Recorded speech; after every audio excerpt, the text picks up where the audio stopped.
ימינך תרצה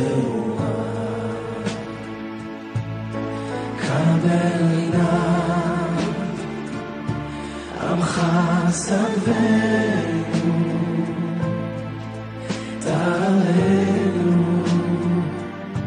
תרנו נורא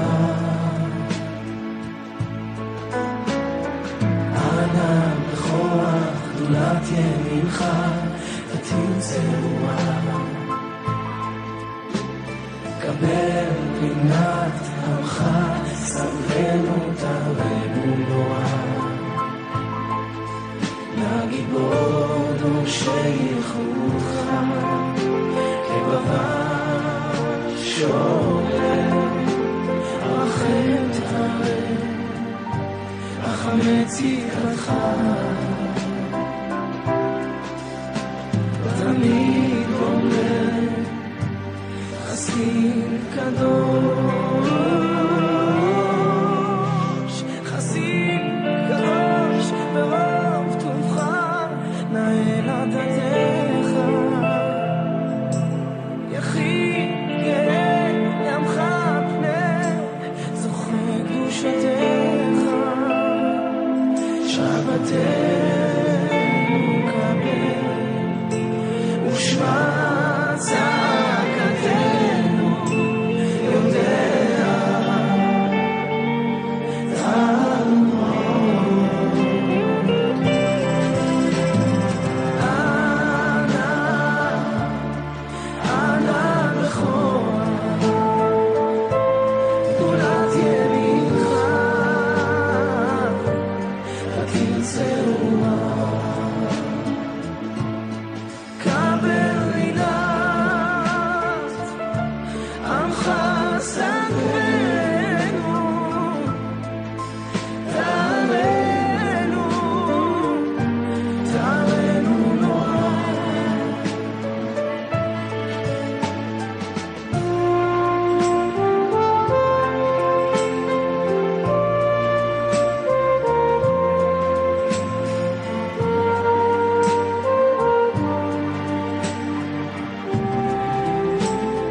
Hay un ambiente de fiesta aquí en la comunidad.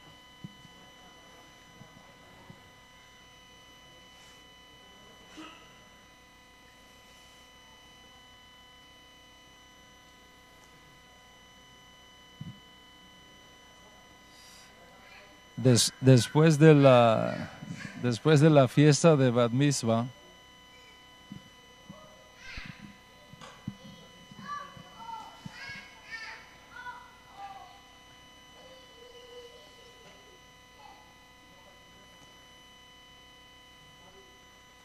bien, después de la fiesta de Bat Mitzvah que hemos tenido aquí, hay mucha alegría en el ambiente. Y bueno, damos gracias al Eterno por eso. Hoy, 17 de este mes, 14 de junio del año secular, vamos a continuar el tema que iniciamos previamente sobre esta serie general de Eligiendo tu Judaísmo. Ten presente que todo lo que vamos a estar enseñando en la clase de hoy está fundamentado en lo que ya se ha dicho en 3 clases pasadas sobre este mismo tema. Si usted no tiene las clases pasadas, les animo a que lo consigan, de tal manera que puedan tener consigo todo el consejo del entorno, del material informativo que van a marcar las bases de lo que vamos a estar enseñando en la clase de hoy y en las que faltan para completar esta serie de Eligiendo tu Judaísmo. ¿Por qué es importante?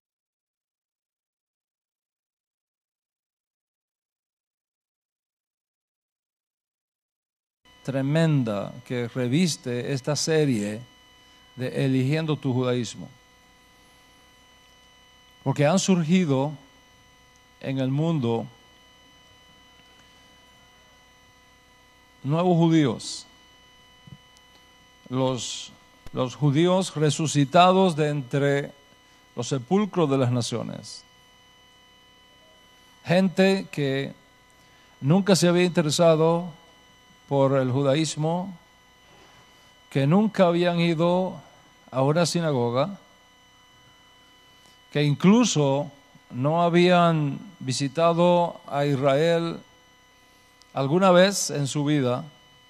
De pronto sucede algo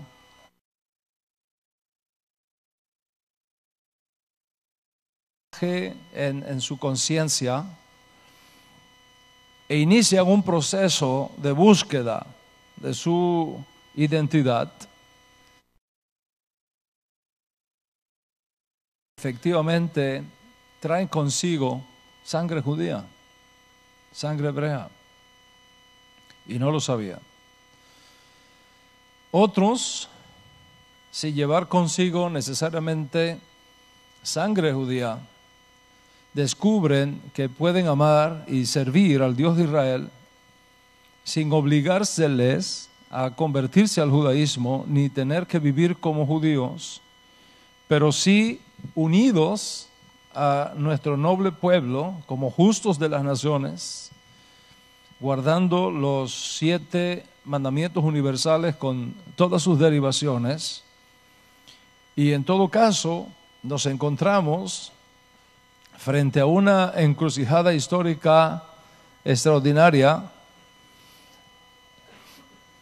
totalmente convencido que aquello que anunciaron los profetas y que forma parte de los días previos a la revelación de Mashiach en nuestra generación ha llegado a nosotros. Entonces, Cuando esta nueva generación de comunidades emergentes, que muchos llaman las ovejas perdidas de la casa de Israel, que están regresando, cuando estas nuevas comunidades emergentes descubren sus raíces hebreas, descubren el judaísmo bíblico como la única religión del mundo que puede demostrar científica e históricamente su origen divino, vienen los desafíos que tal revelación impone sobre todos aquellos que están experimentando estos cambios. ¿Qué voy a hacer con todo esto? ¿Cómo voy a manejar todo el arrastre teológico y cultural que he vivido en los últimos 20 años, o 40 años, o 50 años de mi vida? ¿Tiro todo eso y comienzo a vivir de nuevo otra vez? ¿O hay algo que yo puedo retener conmigo de todo ese bagaje cultural que he traído al mundo? ¿Qué tengo que hacer con mis costumbres alimenticias? ¿Qué puedo retener? ¿Qué puedo dejar? ¿Qué acerca de mis costumbres sociales? ¿Cómo me tengo que vestir ahora? ¿Cómo hago con la educación de mis hijos? ¿Los sigo enviando a la misma escuela de siempre o debo de cambiarlos de escuela? ¿Qué pasa con mi familia que no es consecuente con mis descubrimientos y prefieren seguir viviendo ignorando totalmente los hechos históricos y teológicos que han tenido lugar en mi vida? ¿Qué hago con mis viejos amigos? ¿Me desentiendo de ellos y les digo adiós y me busco nuevos amigos, o puedo continuar relacionándome con ellos e incluso con mi familia inmediata? ¿Qué hago con mis padres? ¿Tengo que abandonarlos juntamente con mis hermanos y mis abuelos y darles totalmente la espalda y pretender que ya no existen, que ya no cuentan, y comenzar todo de nuevo? O sea, ¿cómo debo relacionarme ahora con mi papá que no sigue lo que yo ahora creo? O con mi mamá o con mis hermanos que no comparten los descubrimientos de mi fe. ¿Los voy a dejar o puedo seguir relacionándome con ellos? ¿Tengo que convertirme al judaísmo o tengo que retornar al judaísmo? ¿Y quién puede ayudarme a entender todo lo que está pasando por mi mente? ¿De qué retorno estamos hablando? Si dejo todo atrás y me acerco a una comunidad judía y resulta que me rechazan, ¿dónde me quedo? ¿Cómo se llama ese limbo cultural a donde ahora estoy encontrándome? ¿Qué va a pasar con mis hijos? ¿Cómo van a socializar de ahora en adelante? ¿Con quién se van a casar? ¿Qué va a pasar con mi trabajo cuando debo de trabajar en Shabbat? De lo contrario, pierdo mi fuente de ingresos. ¿Puedo trabajar en Shabbat mientras encuentro una nueva forma de traer el pan a mi mesa? ¿Puedo seguir viviendo donde vivo o tengo que mudarme al lado de la sinagoga que he elegido para congregarme?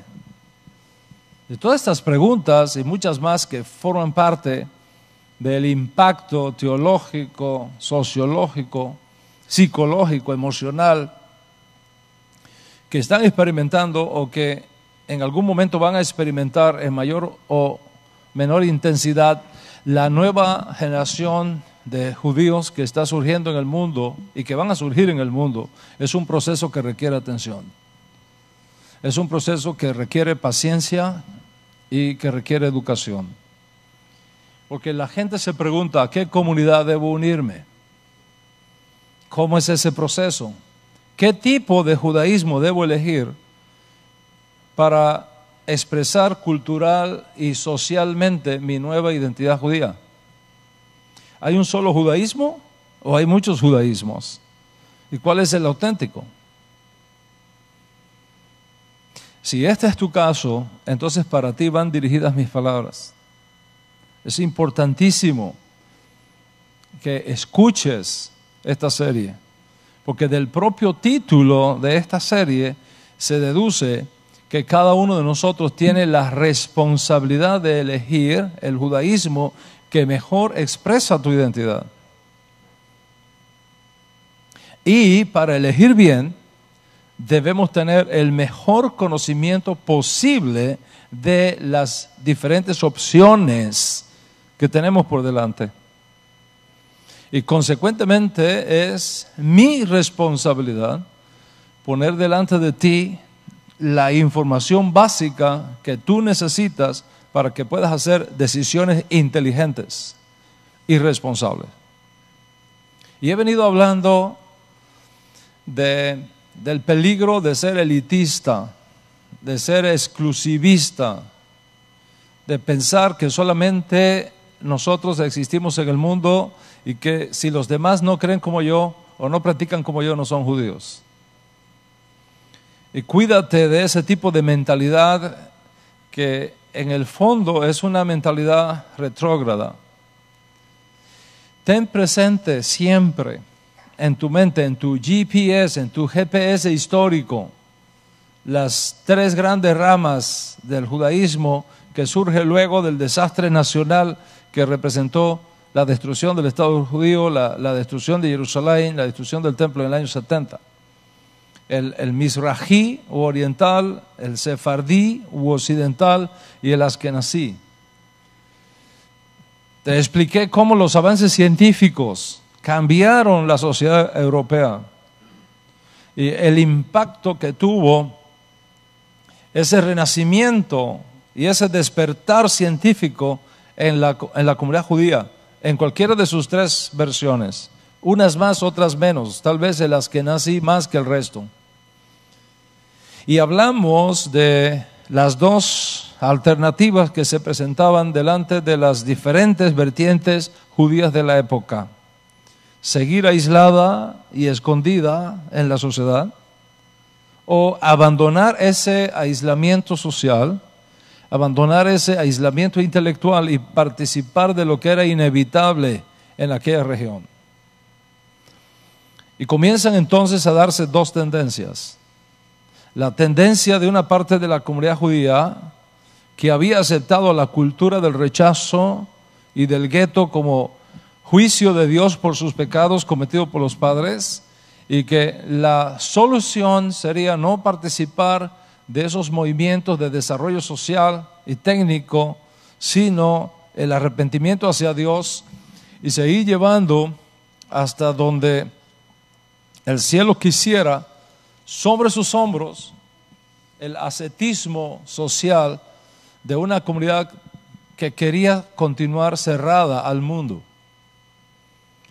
Y la otra tendencia fue lo opuesto, abrirse al mundo, crear nuevas estructuras para la comunidad judía, romper con las viejas y obsoletas formas de vida, dejar el anacronismo de un sistema que no traía progreso social, sino pobreza, tomar medidas drásticas para rebelarse contra las estructuras tradicionales, buscando nuevas alternativas para la comunidad judía. Y fue esta segunda tendencia lo que provocó que muchos judíos comenzaran a salir del sistema rabínico tradicional y se iniciara un diálogo con el pensamiento industrialista, reformista, científico que estaba llenando a Europa con nuevos aires de modernidad.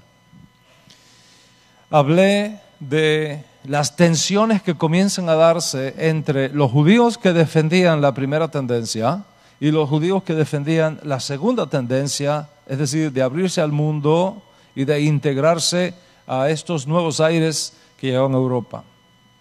Los judíos que rechazaban abrirse a los cambios, que no favorecían los cambios,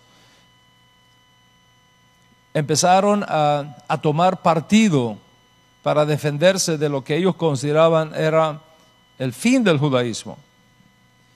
Hablamos que la historia demuestra también que los hombres pensantes de Israel cada vez que enfrentaron desafíos culturales, fueron capaces de reformar el judaísmo. Fueron capaces de adaptar al judaísmo a las nuevas realidades que está enfrentando el mundo, a las nuevas condiciones, para hacer del judaísmo relevante a las nuevas generaciones.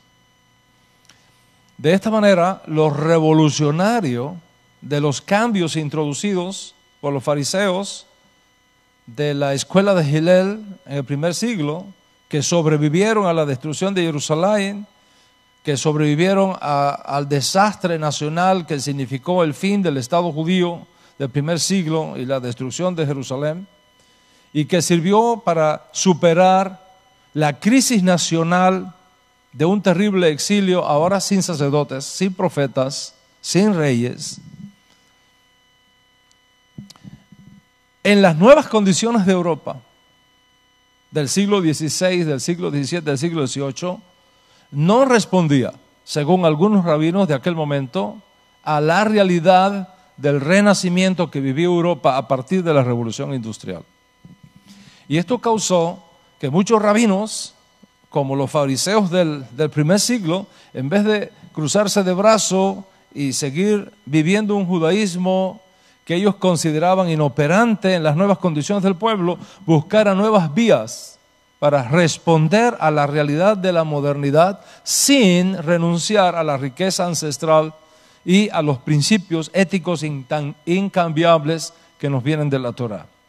Y estos nuevos rabinos de Europa, sobre todo en la zona de Askenaz, la actual Alemania, confrontados con estos nuevos aires que llegan al mundo, están dispuestos a reformarlo como lo hicieron los fariseos en el año 70 con los nuevos eventos que se dan a partir de la destrucción de Jerusalén, del templo y del Estado judío.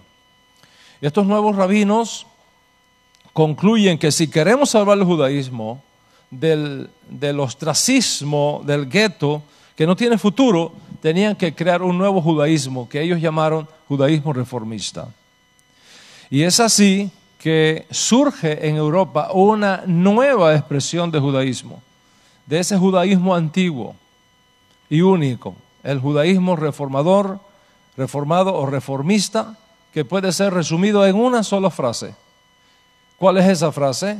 Cualquier tipo de judaísmo que no responde apropiadamente a las nuevas condiciones del pueblo y que se empeña en vivir en un mundo nuevo con un judaísmo viejo, no es relevante a la realidad del pueblo y sobre todo a las nuevas generaciones.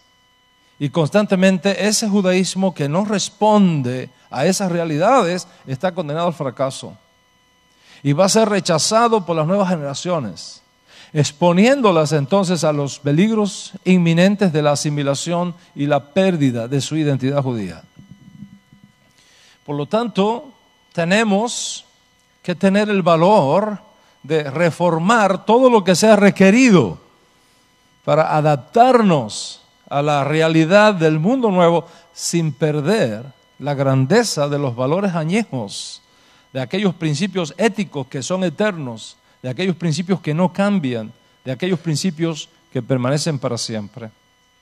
Y en este sentido, las reformas de los fariseos del primer siglo, que de pronto se convierten en los rabinos o líderes espirituales del pueblo, a la ausencia de los sacerdotes, de los profetas y de los reyes, como las reformas propuestas por el judaísmo reformista, ahora en nuevas condiciones, no son, en mi opinión, sino la exposición práctica de la lógica rabínica de un antiguo rabino de Israel que dijo: nadie pone vino nuevo en odres viejos, porque el vino nuevo al fermentar revienta los odres y se rompe el vino, se rompe el odre y se pierde el vino.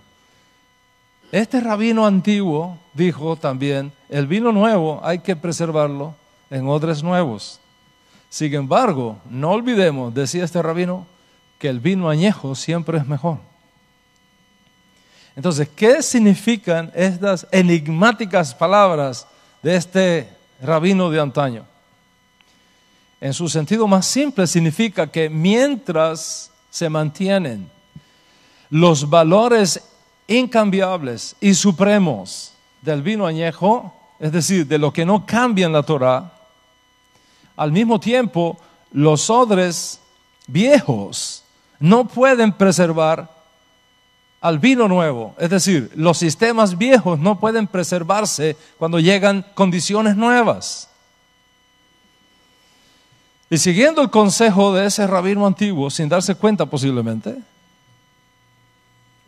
los fariseos de la casa de Hillel, que sobrevivieron a la destrucción del templo en el año 70 y que enfrentaron condiciones totalmente nuevas para el pueblo judío, estuvieron dispuestos a renovar el judaísmo, creando un judaísmo sin templo, un judaísmo sin sacerdotes, un judaísmo sin profetas, un judaísmo sin reyes, un judaísmo sin sacrificios, al mismo tiempo que mantenían el vino añejo.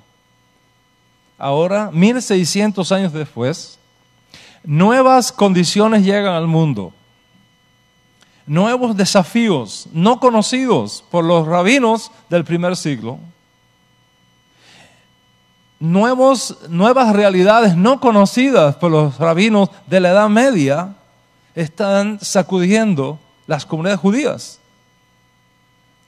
Y muchos hombres pensantes de Israel llegan a la conclusión de que el tiempo para cambiar los odres viejos y poner odres nuevos para el vino nuevo, exactamente como enseñó ese viejo rabino del primer siglo, había arribado.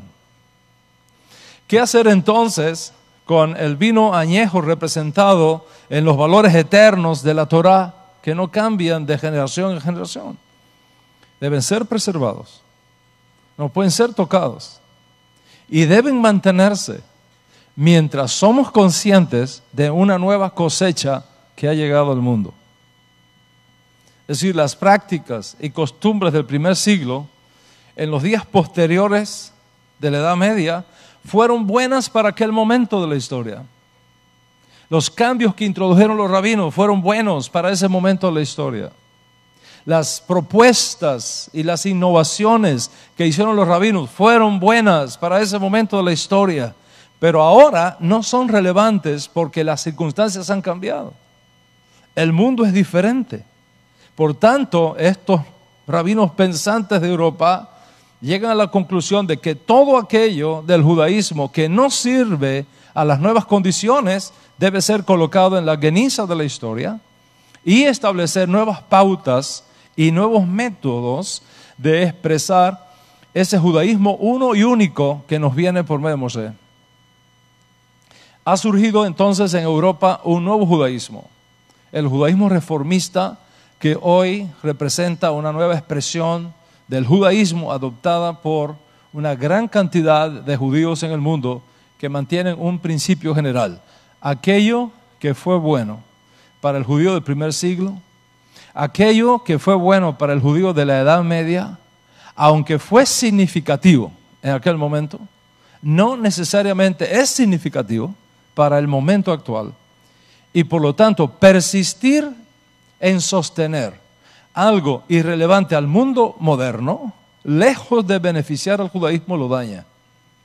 Por lo tanto, las comunidades judías emergentes en todo el mundo, en días como estos, deben conocer esta realidad para defender su derecho a la libre elección del pensamiento. Y no dejarte llenar el alma de culpabilidad retrógrada e imaginaria, venida por aquellos que insisten en mantener la forma medieval del judaísmo como la única opción. Y que si tú no practicas el judaísmo que ellos practican, tú no eres judío, o que tu judaísmo no vale. No comprometas nunca tu libertad de conciencia.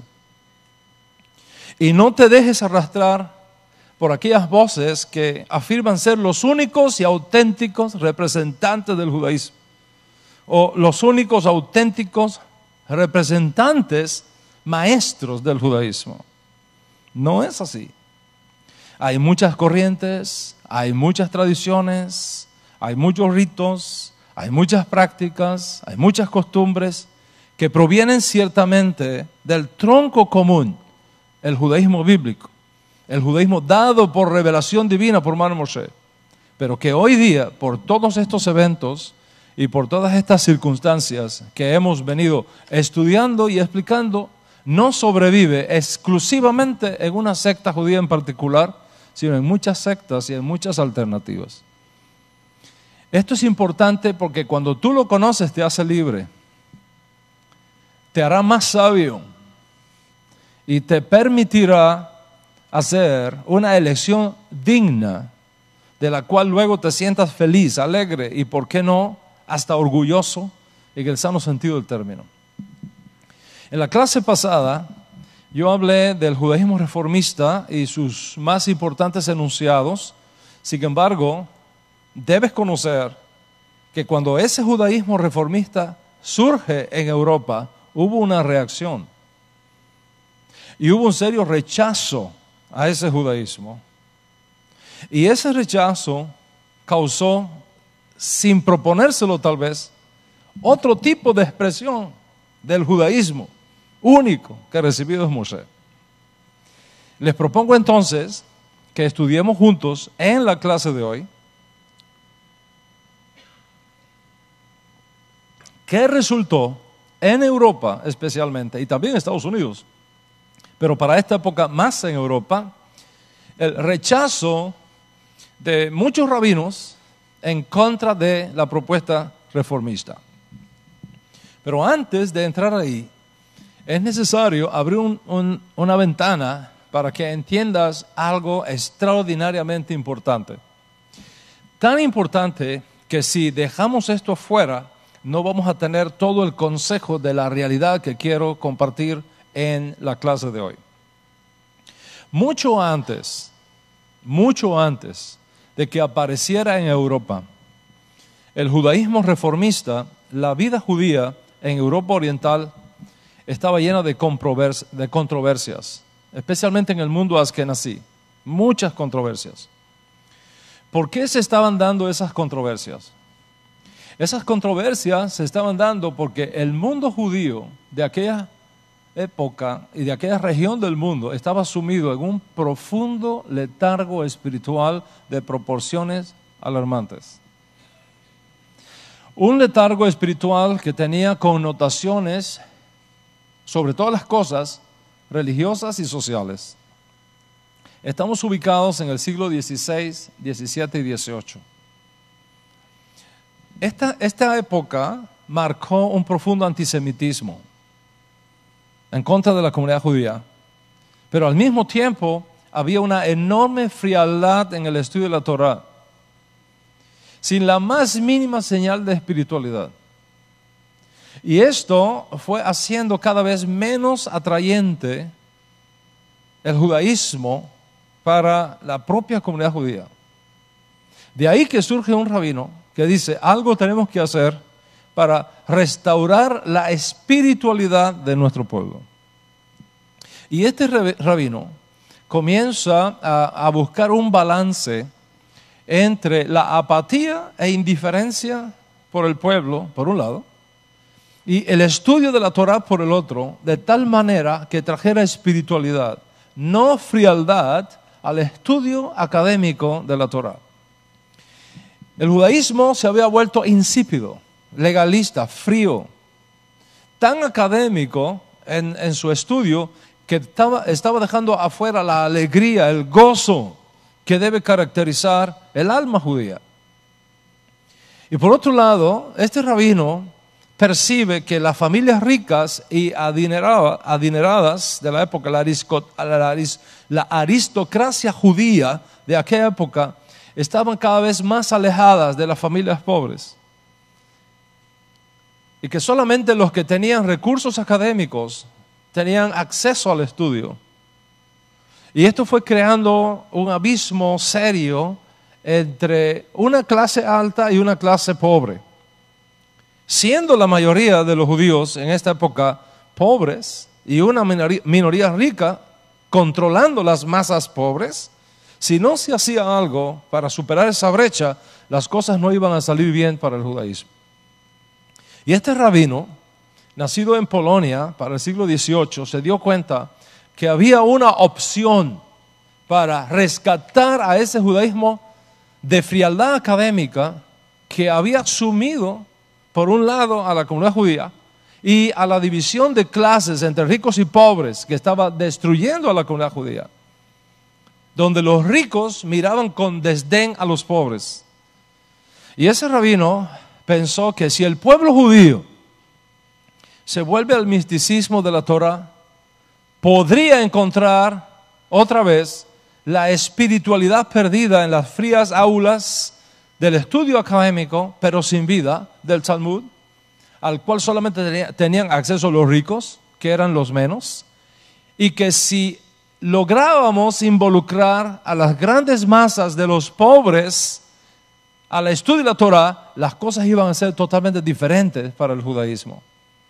Puso mano a la obra, comienza a enseñar el misticismo judío y creó así, en aquel mundo askenazí de la época, una versión hasídica del judaísmo de sus días.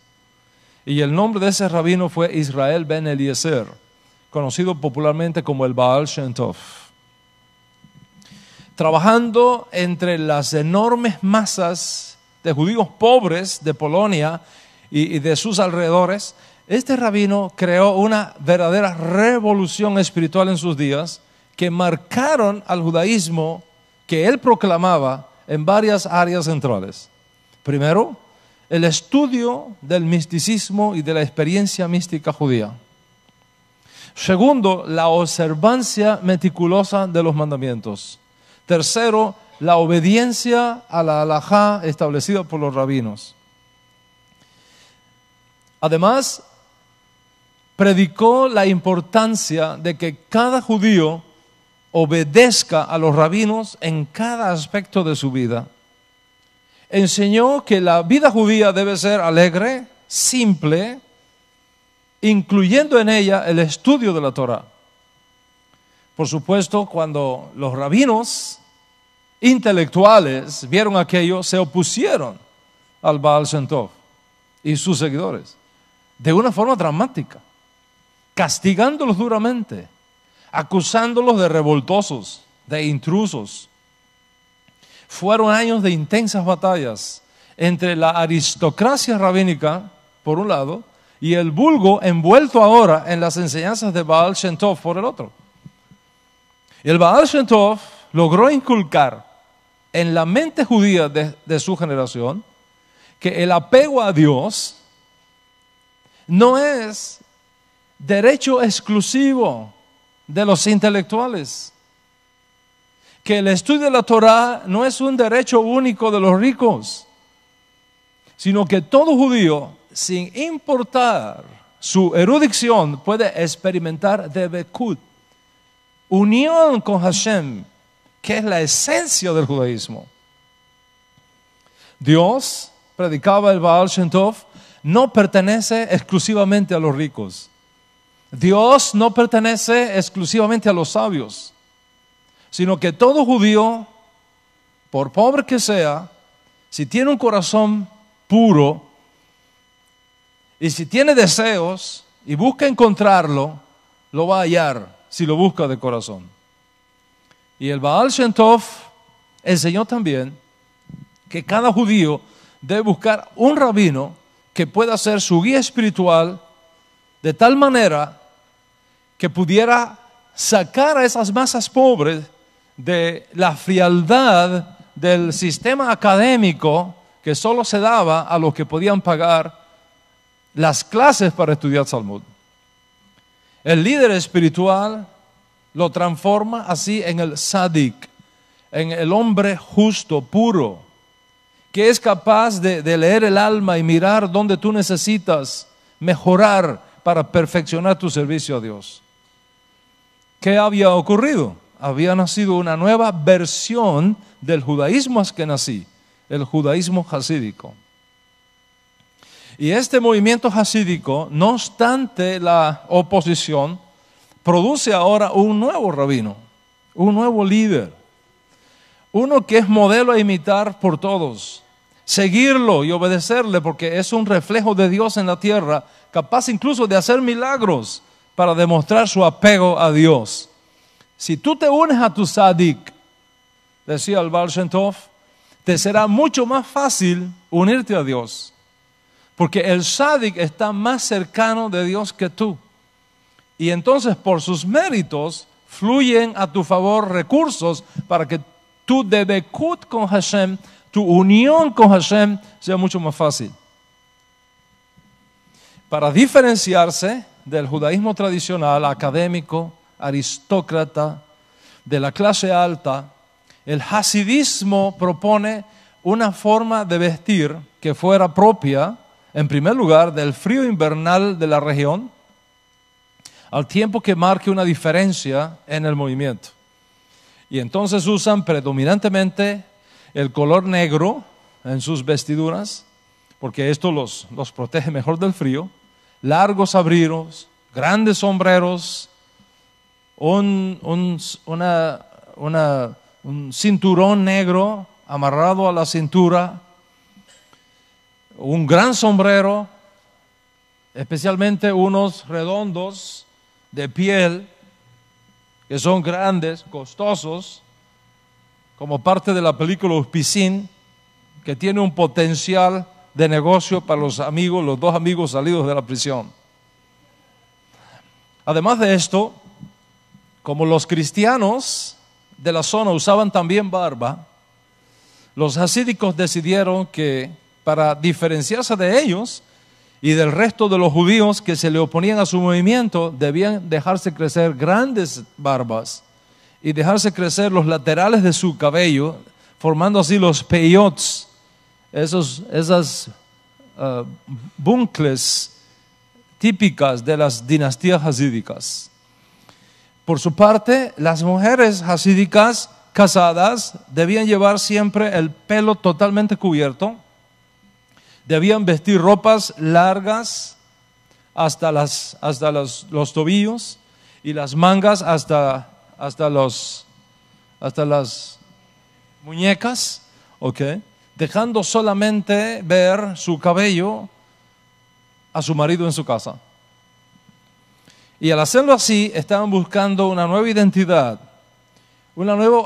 judía hasídica, piadosa, para diferenciarse del judaísmo frío, académico, sin vida, sin alegría, que estaba destruyendo, según el Baal Shem Tov, la vida judía en Europa.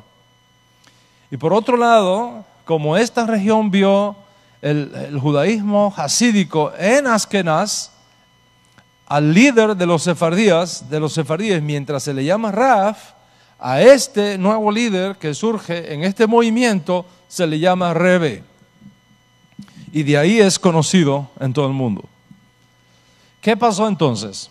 ¿Cuántos están conmigo hasta aquí? ¿Qué pasó entonces? Esto fue interpretado, todo este movimiento hasídico iniciado con el Baal Shem Tov, comienza a ser interpretado por los rabinos aristócratas como una rebelión contra la autoridad rabínica tradicional. Y comienzan a oponerse al Baal Shem Tov, comienzan a oponerse a sus enseñanzas, comienzan a oponerse a sus estudiantes. Los rabinos de las clases altas perseguían a los rabinos de las clases pobres. Y las tensiones internas de la comunidad judía askenazí entre hasídicos y aristócratas amenazaban con explotar, hasta que justamente surge el Renacimiento, surge lo que se llama en el vocabulario de nuestro pueblo la escala, ¿okay? Y ambos grupos se ven de pronto confrontados por estos nuevos aires de modernidad que hay en Europa. Y entonces, con el surgimiento del reformismo, asunto que estudiamos en la clase pasada, tanto los rabinos tradicionales, aristócratas, que perseguían a los nuevos rabinos del movimiento hasídico, no tienen otra cosa que dejar a un lado sus diferencias y unirse para defender lo que ellos consideraban era el auténtico judaísmo frente a los nuevos rabinos alemanes que proponían una renovación intelectual y social del judaísmo. Así están las cosas. Esa ala hasídica, esa versión hasídica, hay que conocerla muy bien. Porque es una forma de judaísmo que no resulta, y esto es un punto importante históricamente que ustedes deben de conocer, no resulta de una reacción al judaísmo reformista, sino que se da por situaciones diferentes, por las luchas internas del judaísmo askenazí del siglo XVI, XVII y XVIII. Esa ala hasídica dispersa ahora por toda Polonia, Ucrania, Hungría, se fue haciendo casa aparte dentro del judaísmo hasta que surgen eventualmente diferentes ramas dependiendo del líder que dirigía los diferentes grupos que surgían en aquellas regiones para aquella época. Algunos huyen a América, especialmente ante la inminencia del peligro del nacionalsocialismo alemán que había cobrado la vida de muchos de sus líderes y se establecen en los Estados Unidos, se establecen en Canadá. Otros diferentes líderes de estos grupos hasídicos comienzan a moverse de lugar en lugar. Muchos incluso deciden hacer aliyá y subir a Israel y radicarse en Israel. Cuando tú estudias este movimiento hasídico dentro del judaísmo, especialmente askenazí de esta época, te das cuenta que tiene muchas escuelas, tiene muchas ramas, dependiendo del rebbe que los dirige. Actualmente los sociólogos judíos reconocen como una docena de diferentes grupos hasídicos en el mundo. En todo caso, cada uno de estos grupos fue formando lo que se llaman dinastías hasídicas, familias hasídicas. Y los que ayer fueron vistos como los pobres de Europa, ahora son elevados en un nuevo sentido de identidad y de valor personal gracias al enorme trabajo del movimiento hasídico iniciado por el Baal Shem Tov. Hoy día, las dos dinastías más importantes son las de los Breslov y Chabad, que ya es un asunto que más o menos ustedes conocen. Los Breslov toman nombre de las enseñanzas del Rebbe Nachman, bisnieto del Baal Shem Tov, nacido en 1772, a fines del siglo XVIII, en la ciudad de Breslov, en Rusia. Y como nació en Breslov, se le conoce como el Rebbe Nachman de Breslov. Su aporte al judaísmo fue transformar las enseñanzas de su bisabuelo en algo aún más sencillo, más fácil para el judío de Ucrania, haciendo del estudio de la Kabbalah y la Torah mucho más fácil para un mejor acceso a los judíos pobres de la región. Con él, el judaísmo recibe la importancia de la oración privada como la forma más elevada de oración que existe. El rabí Nachman de Breslov enseña la importancia de encerrarse a solas, de orar en secreto a Dios, con palabras que salgan de tu propio corazón, eso que él llamó itbodedut, esconderse, encerrarse. Tal vez no supo que había otro rabino muy antiguo que dijo, cuando vayas a orar, enciérrate en un lugar secreto y ora a tu Padre que está en secreto, y tu Padre que está en secreto te recompensará en público. De todos modos, él retoma esa idea. Enseñó que la alegría del ser judío debe privar sobre todas las condiciones difíciles de la vida, y profetizó que sus enseñanzas traerían como resultado un mejor acercamiento a Dios y la pronta manifestación del Mesías. Lamentablemente, este joven rabino contrajo tuberculosis, siendo muy joven. Se mudó a diferentes ciudades buscando encontrar un buen tratamiento médico para su enfermedad.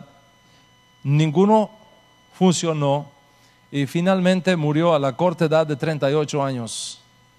Dejando tras sí con la ayuda de sus más íntimos estudiantes, una compilación de sus enseñanzas en una colección de escritos muy famosa, conocida como Nikutei Moharan, que según el propio Rebbe Nachman sería el principio de la redención final del mundo. Los restos del rabí Nachman de Breslov están enterrados en Uman, Ucrania. Antes de morir, él llamó a su más íntimo estudiante y le reveló varios secretos, entre los cuales estaba que si los judíos hacían teshuvá, daban sedaká, confesaban 10 salmos específicos y visitaban su tumba en Rosh Hashanah, él mismo se encargaría de elevarlos, de purificarlos e incluso sacarlos del infierno, aunque fuera por los peyotes. Y es por eso que hoy día miles de sus simpatizantes y miles de sus estudiantes y seguidores visitan todos los años su tumba para Rosh Hashanah, buscando elevación espiritual, buscando consejo, buscando orientación para sus vidas.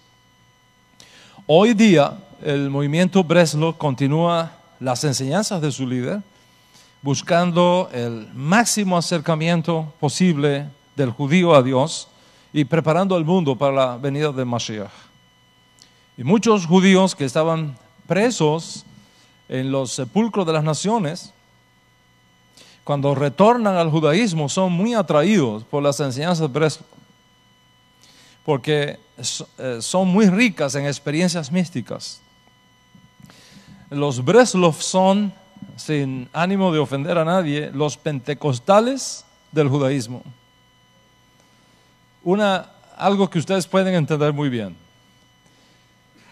Mucha emoción, mucha danza, mucho salto, mucha alegría, ir al monte a orar a la medianoche, vigilias, exorcismos, pureza, mikve, misticismo.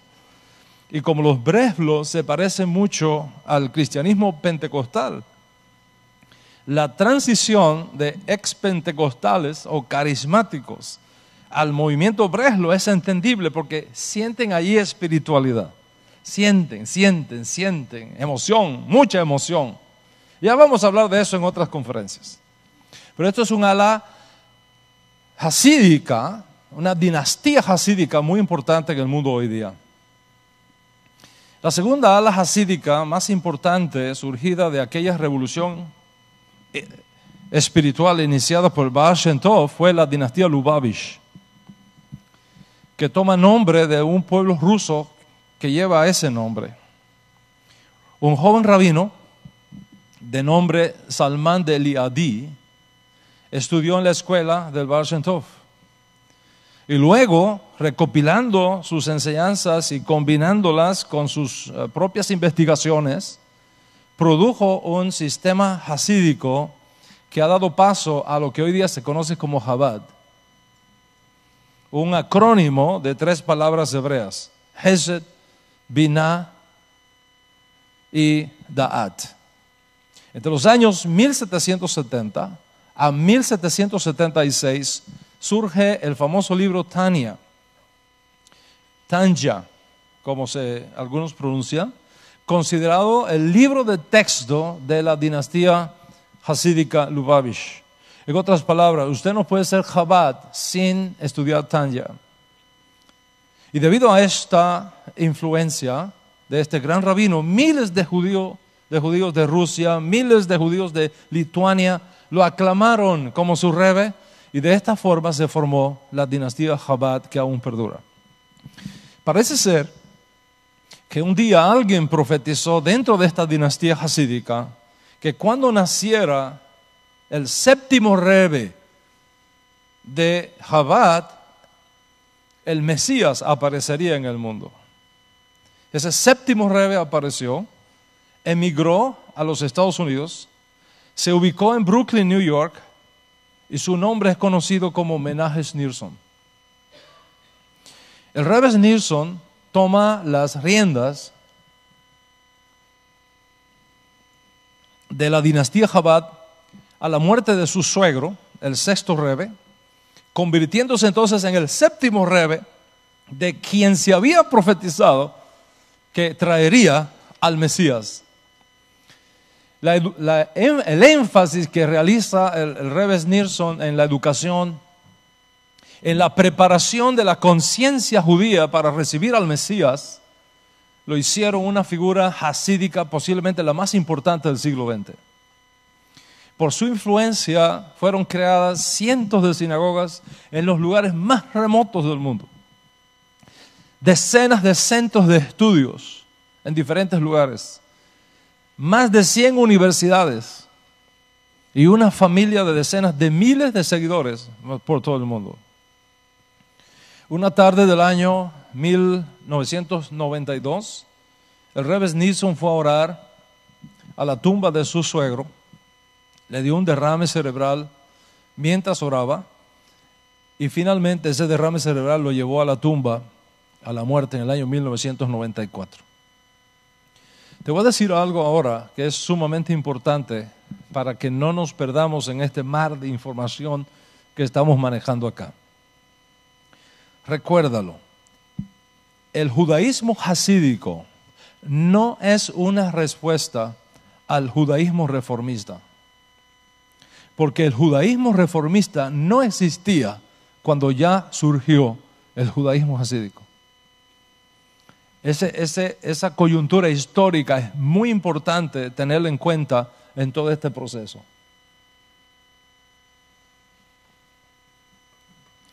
El judaísmo hasídico es una respuesta a la situación interna de la comunidad askenazí debido a la crisis espiritual que amenazaba a la comunidad judía de aquellos días. Cuando surge el judaísmo reformista, el judaísmo que se niega a los cambios científicos, culturales e intelectuales de Europa, tanto tradicional como hasídico, se unen para combatir el modernismo.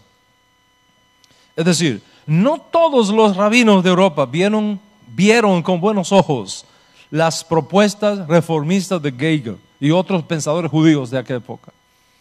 Por lo tanto, se resistieron a los cambios, los combatieron como una amenaza, posiblemente la peor amenaza que haya enfrentado alguna vez el judaísmo.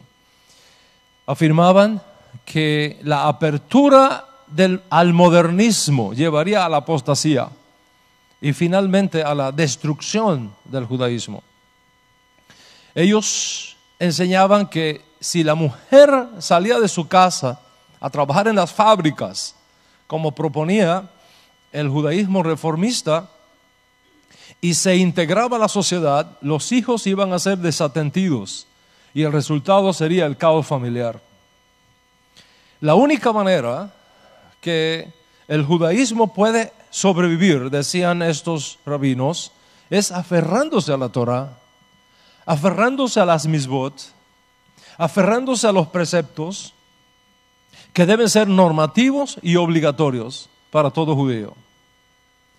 Estos pensadores judíos, los rabinos de esta época, que se oponían a las reformas reformistas, a las propuestas reformistas, enseñaba que la mujer debe estar separada de los hombres,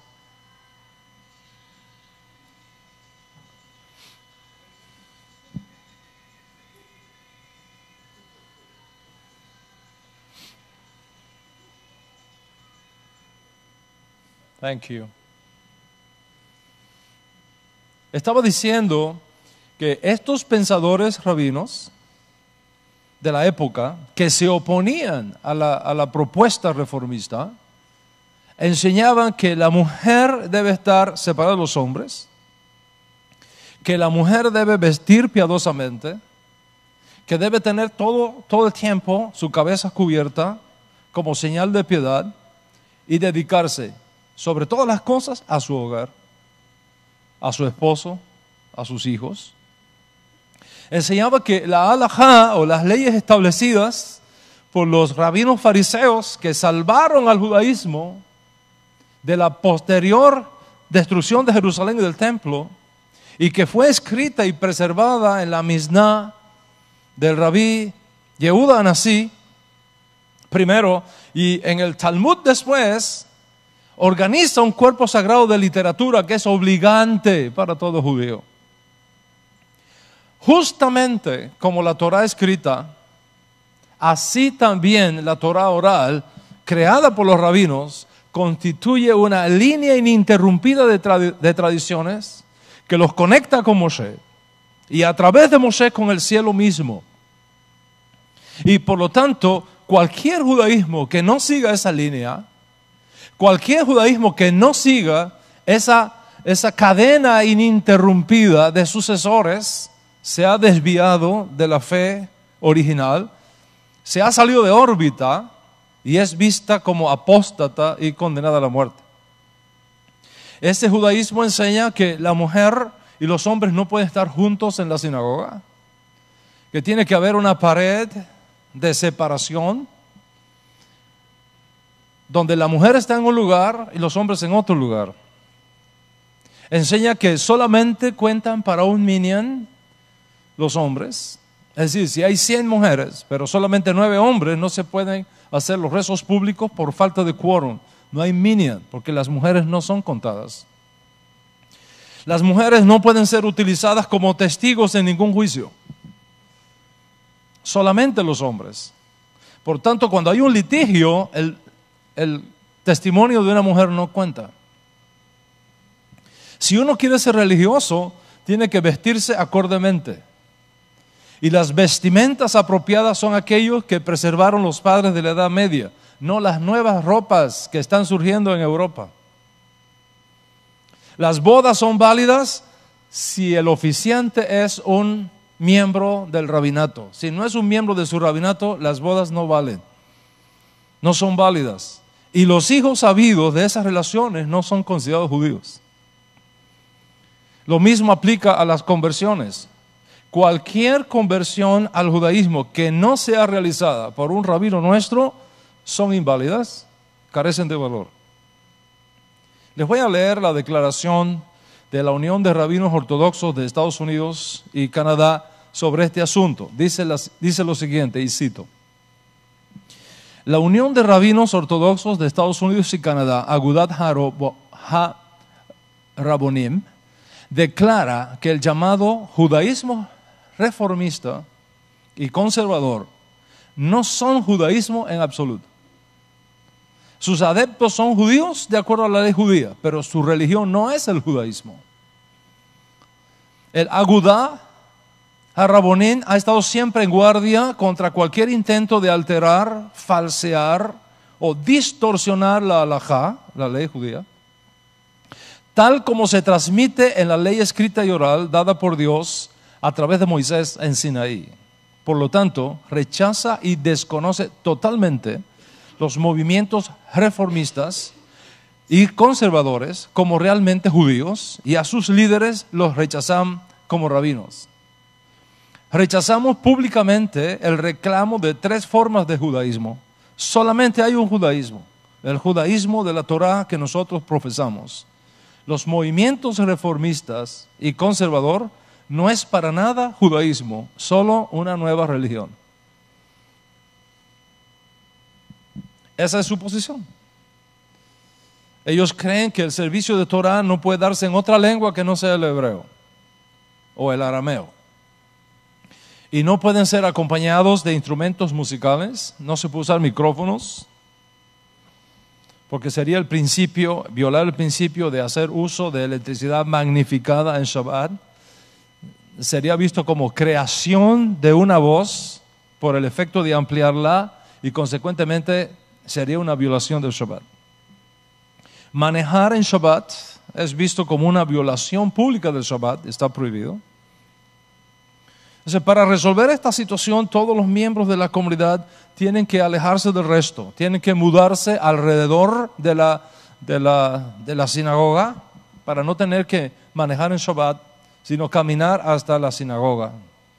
Cualquiera que maneje en Shabbat o utilice electricidad en Shabbat, de no ser prefijada, viola públicamente el Shabbat y está condenado a perder su parte en el mundo por venir. Los cantantes y la música están permitidos siempre y cuando no sean Shabbat y Yom Tov, y siempre y cuando solamente los únicos que canten sean los hombres, no las mujeres. Porque el canto de las mujeres son fuente de atracción sexual para los hombres. Y de permitirlo va a llevar a la violación de las leyes sexuales, causando muerte espiritual en el varón. Eso es lo que ellos enseñan. La halajá es invariable, solamente puede ser reinterpretada y aplicada a las nuevas circunstancias por sus propios rabinos, no por otros.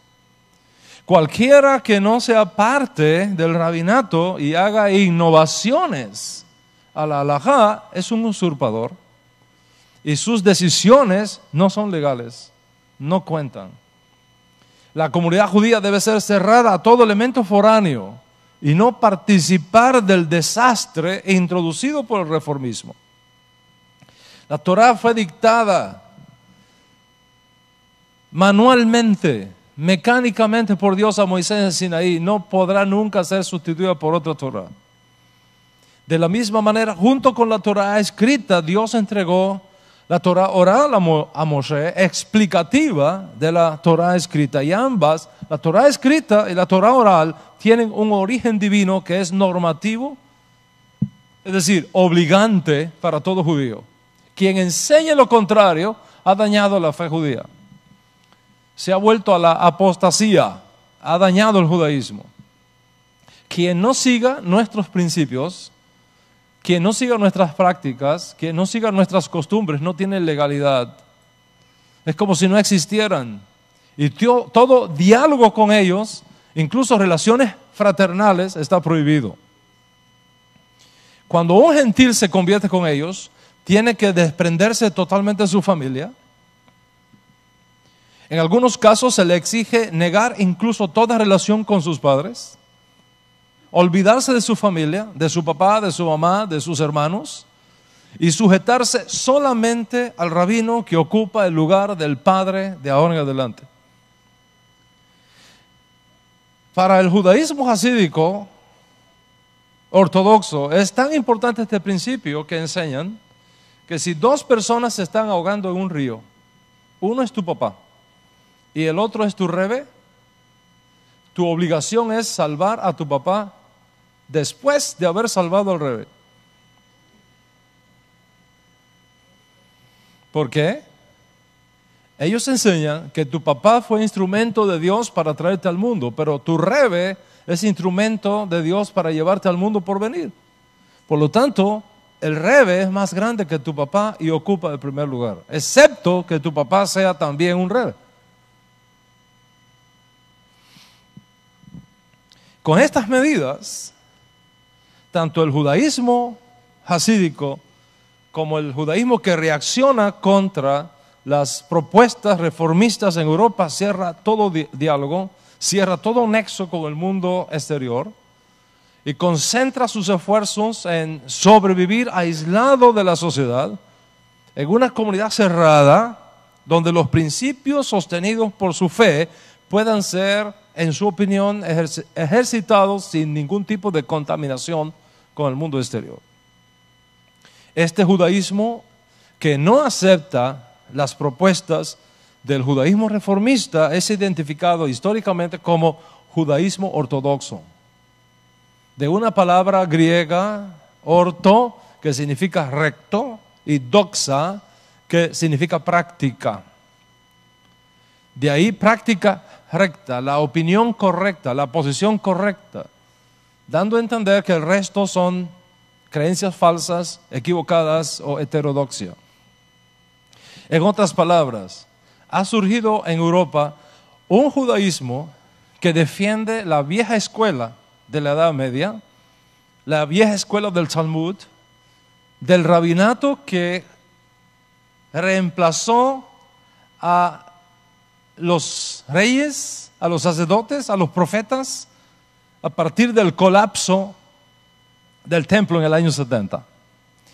El resultado es que ahora tenemos tres escuelas: la reformista, la ortodoxa tradicional y la ortodoxa hasídica, unidas estas dos últimas contra la primera. La reformista, insistiendo en que si no se hacen los cambios necesarios, el judaísmo no va a ser relevante a las nuevas generaciones. Y la ortodoxia, la tradicional y la hasídica, enfatizando todo lo contrario, que la apertura al modernismo es el peor enemigo que tiene el judaísmo. El judaísmo reformista afirmando que ni siquiera el judaísmo hasídico tiene una respuesta para la realidad de la comunidad judía en Europa, que es, en la opinión del reformismo, el judaísmo hasídico es más de lo mismo, simplemente con un poco de misticismo que no es compatible con los nuevos descubrimientos científicos que no representa una salida real al problema judío de la nueva Europa que ha surgido en el mundo. ¿Cuántos están aquí hasta aquí conmigo? Mira entonces cómo están las cosas para fines del siglo XIX y comienzos del siglo XX. El judaísmo único que recibimos se manifiesta ahora en tres ramas. ¿Cuáles son estas tres ramas? El Mizrahi, el Sefardí y el Askenazí. Ahora está formado por un judaísmo sefardí, Mizrahi y Askenazí, permeado de hasidismo como una nueva columna dentro del judaísmo. La batalla intelectual contra la propuesta reformista, por un lado, y el judaísmo tradicional, por el otro, ahora en coalición con el judaísmo hasídico, produjo un enorme trabajo intelectual entre ambos grupos, y el resultado es que el judaísmo se vuelve a diversificar, volviéndose más pluralista que nunca. Tenemos entonces judaísmo oriental, judaísmo sefardí, judaísmo askenazi, judaísmo ortodoxo, ya sea tradicional o hasídico, o ultra ortodoxo con sus reves, y encima de eso tenemos el judaísmo reformista. Y por supuesto, en el centro de todo esto, el pueblo judío experimentando la tensión entre todos estos grupos. Mientras tanto, señores, el mundo sigue girando. Nuevos cambios llegan. Nuevos adelantos científicos tocan a Europa. Europa deja de ser una zona rural para convertirse en una zona industrial. Del pequeño taller artesano de una sola persona, surgen industrias que dan trabajo a cientos de personas. Las ciudades se expanden vertiginosamente. El individuo, que era la fuerza de trabajo bruta, ahora es desplazado por máquinas que hacen el trabajo de decenas de hombres. Para poder manejar esas máquinas o trabajar en esa industria, el hombre aislado se vio obligado a ir a la escuela, a aprender ciencia, a aprender técnica para poder manejar las nuevas máquinas. La matemática, la química permitió la invención del laboratorio. La ciencia médica comienza a asombrar al mundo con inventos y descubrimientos asombrosos.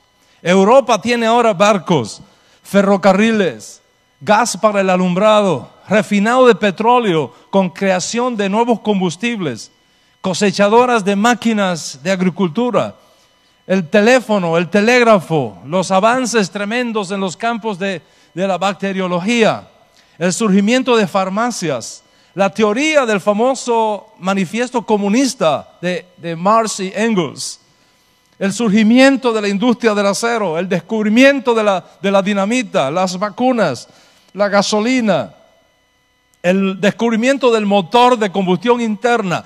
Todo esto comienza a hacer que el hombre se sienta señor del universo,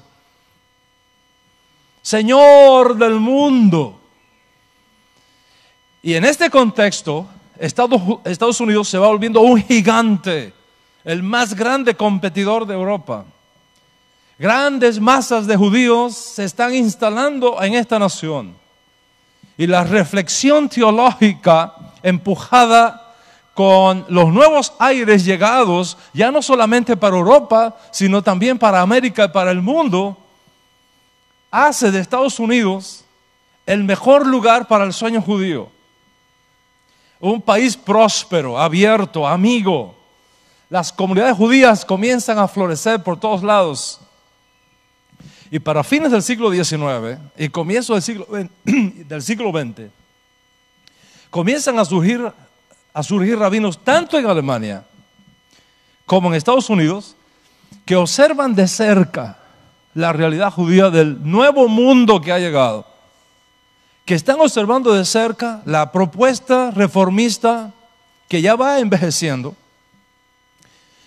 la respuesta ortodoxa por el otro lado, y estos rabinos se dan cuenta que el judaísmo ortodoxo, incluyendo el ala hasídica, definitivamente no corre con el tiempo. Se está quedando atrás. Se está aislando más y más de la modernidad y constituye una comunidad cerrada, insistiendo en una mentalidad hegemónica, elitista, antipluralista, minoritaria. Y por el otro lado, estos rabinos están observando que el reformismo se ha ido a un extremo tan grande que se vuelve una amenaza para la pérdida de los valores del judaísmo. Y estos nuevos rabinos comienzan a buscar un punto de equilibrio entre esos dos extremos que ellos veían como excesos. El reformista en el lado izquierdo y el ortodoxo en el lado derecho. ¿Qué va a suceder con ellos? ¿Qué va a pasar en el mundo intelectual judío como resultado de las realidades del siglo XX? Eso va a ser lo que vamos a tratar en la próxima conferencia.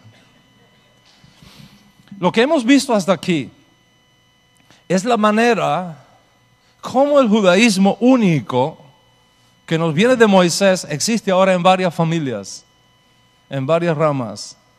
¿Y qué es lo que tenemos entonces?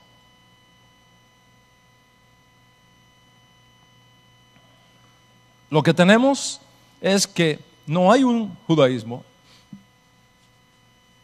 sino muchas tradiciones, muchas escuelas, muchas interpretaciones de aquel único judaísmo que recibimos de Moshe en el año 2448 desde la creación de Adán.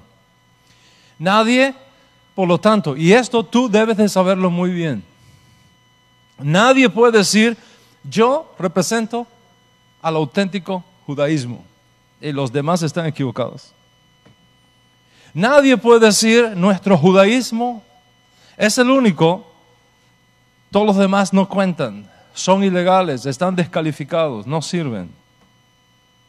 Nadie puede decir: nuestro judaísmo es la auténtica expresión del judaísmo de Moshe. Nadie puede decir: mi judaísmo es el único autorizado y los demás están condenados. Tenemos que aceptar la realidad de la unidad en la diversidad. Dios nos hizo a cada persona un ser único. Ninguno de nosotros tiene la misma huella digital. Ninguno de nosotros tiene el mismo tipo de ojo. Ninguno de nosotros tiene el mismo tipo de ADN. Esto significa que Dios mismo nos ha creado con capacidad para la diversidad.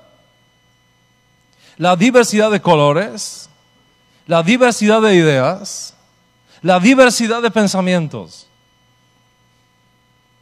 Y tú tienes que saber algo muy bien. La antítesis de la diversidad es la cultura de Sodoma. La cultura del chauvinismo. La antítesis de la diversidad es la cultura de la Inquisición. Los sodomitas, según afirma una tradición, colocaban a los que llegaban a sus ciudades como turistas, los colocaban en sus camas de sus hoteles.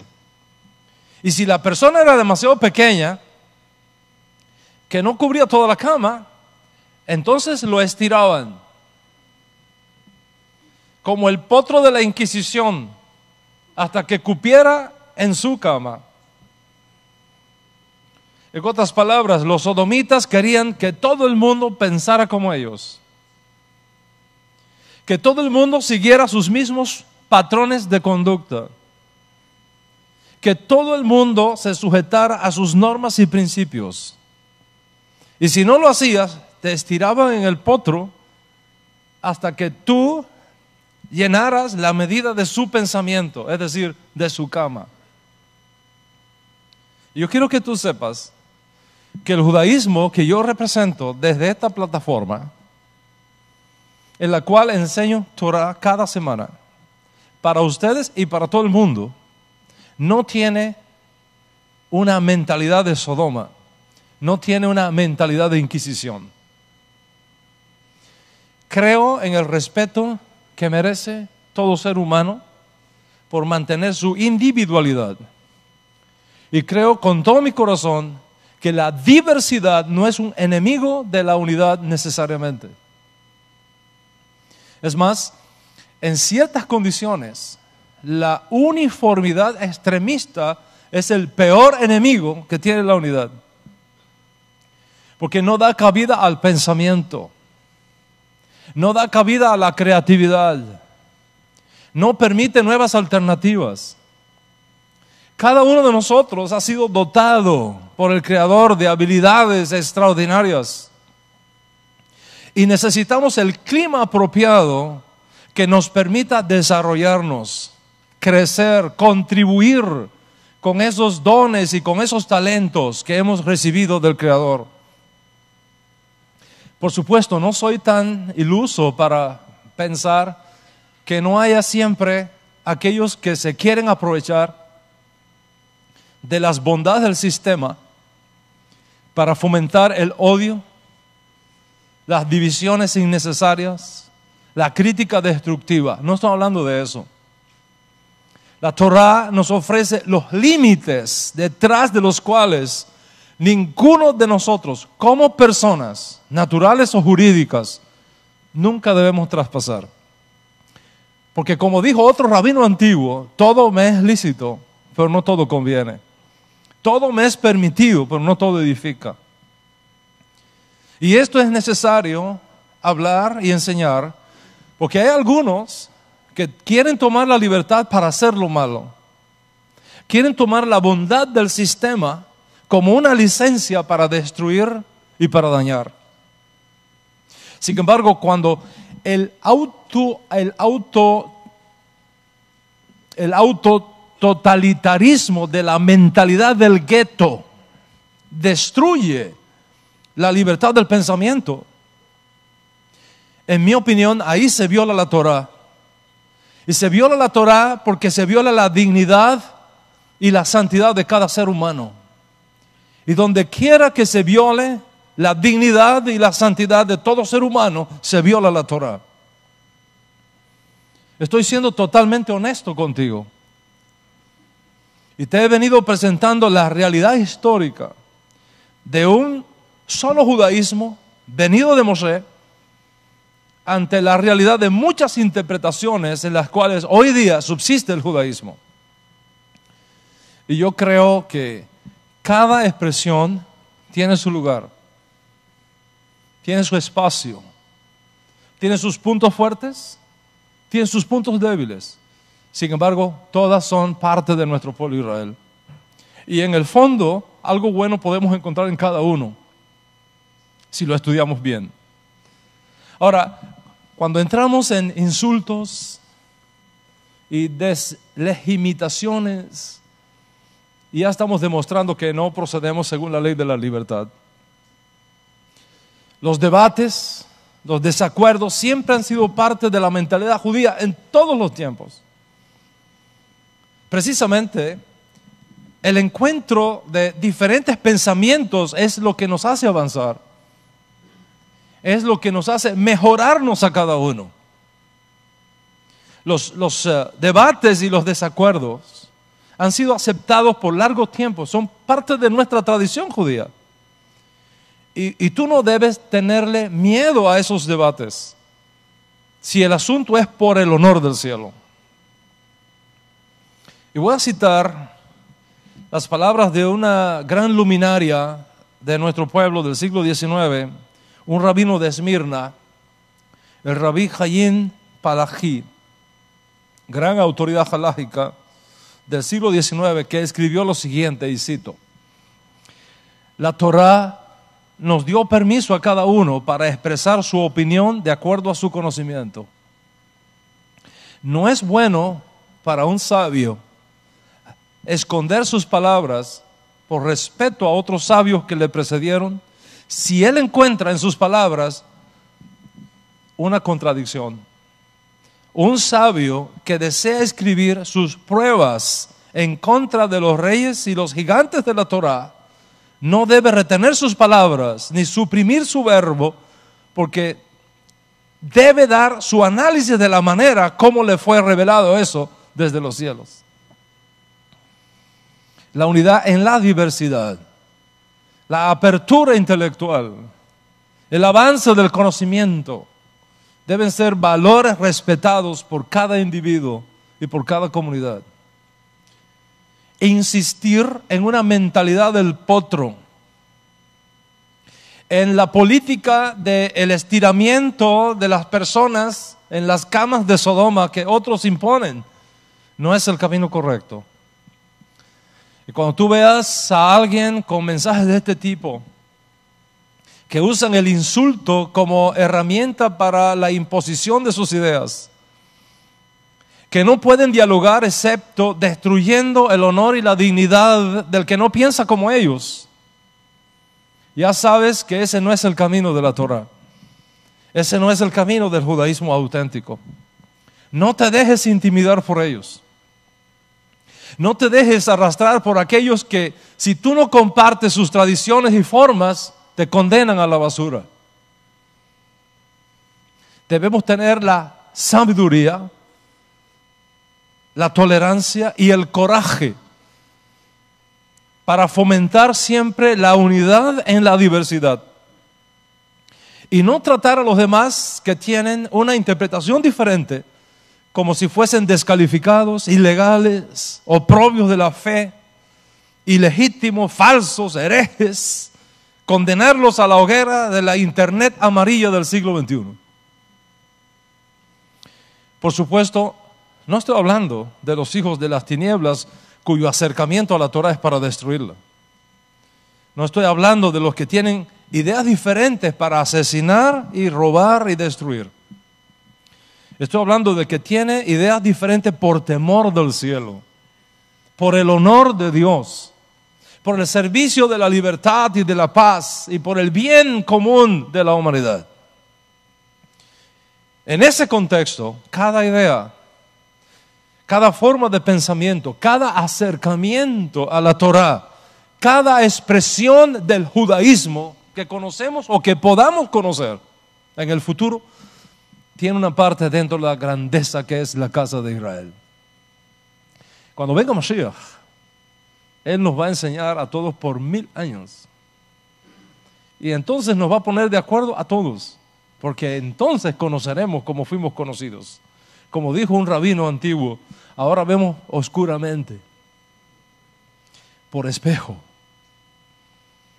Recuerda que el espejo de aquella época no son los que tú compras hoy día en IKEA. Los espejos de aquella época eran metales pulidos. Y por eso él dice, vemos oscuramente. Esos eran los espejos de aquella época. Él decía, ahora vemos oscuramente como por espejo. Pero entonces, cuando venga Mashiach, conoceremos como fuimos conocidos. Y mientras es apropiado y sano que cada uno defienda su punto de vista con amor y compasión y busque unirse en conformidad con el pensamiento común que es compartido por el grupo, como es el caso de cada escuela de pensamiento que hemos estudiado, no es apropiado mirar a los demás con desdén. No es correcto mirar a los demás con ensañamiento, con odio sin causa, con rencor, con hostigamiento intelectual que raya en la persecución, la falta de respeto y la mentalidad del potro de Sodoma. El respeto a la dignidad de cada persona, el respeto al pensamiento, a la libertad de pensamiento, a la investigación constante, a la evolución de las ideas, a la elevación espiritual de cada ser humano por razones dignas, deberá siempre ser un derecho no solo reconocido, sino respetado y protegido por todos nosotros. ¿Qué judaísmo entonces expresa mejor tu realidad emocional, tu realidad intelectual, espiritual, cultural, histórica? Para ello debes conocer apropiadamente el pensamiento de cada uno y entonces hacer una decisión honesta de quién debe ser tu maestro y cuál debe ser tu judaísmo. En mi próxima conferencia te voy a hablar de este tema en una de sus versiones más novedosas y también, si el Eterno permite, te voy a hablar por qué escogí el judaísmo que yo proceso. Te explicaré por qué he escogido este judaísmo y no los demás, y por qué no veo en los demás una competencia, sino un complemento necesario a la diversidad del desarrollo intelectual de la fe de nuestros padres, creyendo siempre que mis hermanos que no piensan exactamente como yo, no obstante, tienen cosas que yo no tengo y algo extraordinario que aportar a la Torah una y única que hemos recibido toda la casa de Israel. Y de esto vamos a hablar con la ayuda del Eterno, porque estas cosas y esta posición, Rabotai, lejos de debilitarnos, nos fortalece. Lejos de destruirnos, nos unifica. Lejos de aniquilarnos, es precisamente la vía de nuestra sobrevivencia en el mundo nuevo que nos ha tocado vivir. Y tenemos que estar preparados así para enfrentar los cambios que vienen. Porque el mundo que ya está aquí con nosotros, el mundo del futuro que nos ha alcanzado, va a imponer sobre nosotros nuevos conceptos. El concepto de la escuela va a cambiar. El concepto de la transportación va a cambiar. El concepto de hacer negocios va a cambiar. El concepto de la familia va a cambiar. Vamos a enfrentar en poquitos meses, en poquitos años, nuevas circunstancias extraordinarias que nosotros no habíamos soñado. Y si no estamos preparados con estos valores, no seremos capaces de ofrecer una respuesta relevante a las nuevas generaciones que enfrentan ese nuevo mundo que ya ha llegado y que ya está aquí con nosotros. Pase sobre toda la casa de Israel y pase sobre cada uno de ustedes. Shalom, shalom.